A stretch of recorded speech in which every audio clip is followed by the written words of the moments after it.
Howdy, and Happy New Year from all of us here at the Bush School. As we hit 2018, I just wanted to touch base with you briefly and remind you that it's still a joy to be the dean here, and some of you ought to be preparing yourselves for that one of these days. I'd also like to give you a quick update of the latest happenings and a glimpse into our plans for the new year. Let me start by telling you that we still have the world's greatest faculty, we still have the universe's best staff, and we still have the best students anywhere, just like they were in your day. Thanks for inspiring some of them to come here.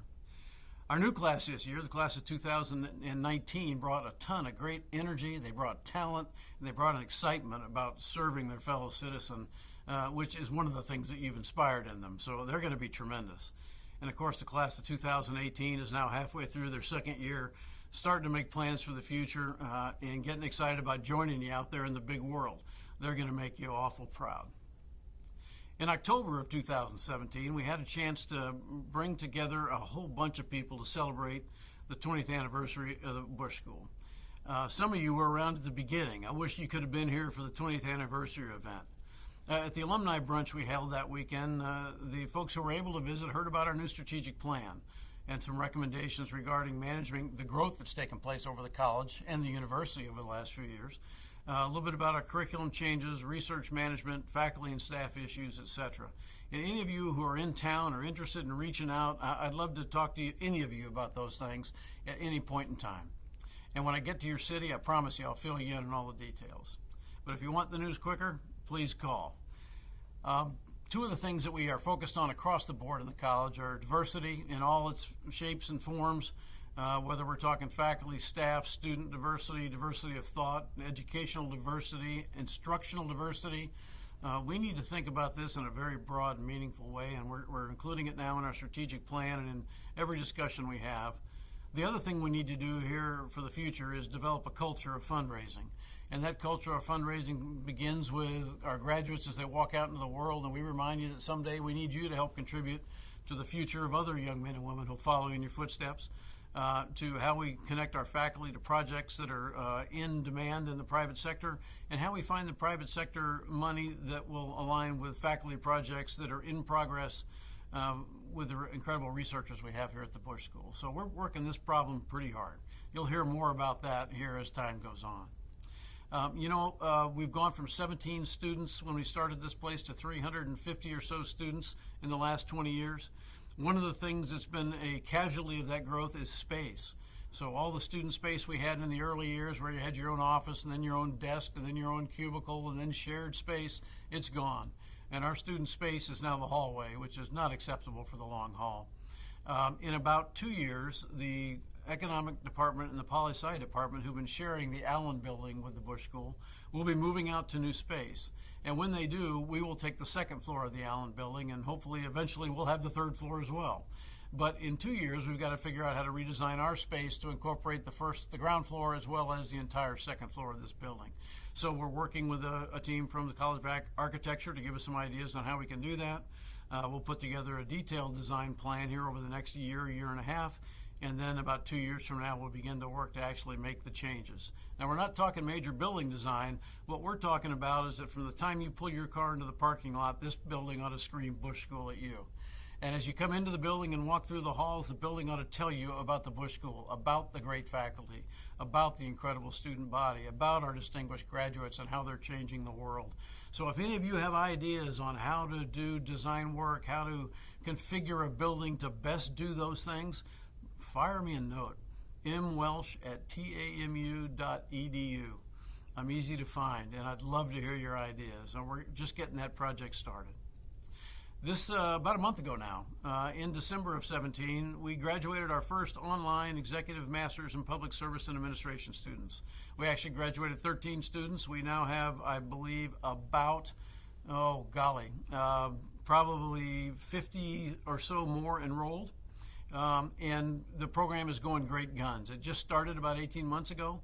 We are really excited about the future of this, and if you know people looking to get a great executive master's in public service administration and doing it online, let us know. We can get you some information and connect them to the people who do the admission screening for the program. But the graduates are raving about it. They love the graduation ceremony, which took place here in College Station, and they actually all walked across the stage at Reed Arena as well. We've also got a new Center for Nonprofits and Philanthropy led by Dr. Will Brown, which is now up and running. We've got a new program in biosecurity and pandemic policy led by Dr. Jerry Parker and Andrew Natsios in the Scowcroft Institute, which is also getting some great reviews. We've continued our great work that Valerie Hudson leads in Women, Peace, and Security. Dr. Kent Portney in the Food, Water, Energy Nexus research work is continuing to go strong, and Dr. Lori Taylor's Texas Smart Schools Initiative is still going gangbusters and making a great difference here in the state of Texas. On the horizon, we have things like a new Center for Grand Strategy, which we hope to close on here very shortly, to look at the grand strategy for our country going forward and make sure we're looking at every alternative and connecting to policymakers on that issue. We've got a proposed program for local and county governance that we're working with mayors, city managers, et cetera, from this part of Texas to figure out what they would like to see in their younger civil employees as they come into their programs, and can we provide that kind of education and training for our students interested in that kind of work as they go through the Bush School. We believe we are hiring right now our first faculty members to begin a program for cyber policy, maybe cyber policy and law in conjunction with the law school. We're excited about where this could go on both the Public Service Administration side and the national security side, where it's a really important factor, as you know, in the discussions on national security. Cybersecurity can't be left out. And next year, we're very excited about the Department of International Affairs starting their one-year Executive Masters of International Relations, which will be a one-year resident program here at the school. We're targeting government agencies, the military, intelligence community, and also some corporate institutions to send some of the real up-and-comers here and eventually help us put a little more mid-career voice into the classroom on the student side, and also start growing a Bush School legacy in all those organizations that they represent. Really excited about that one as well.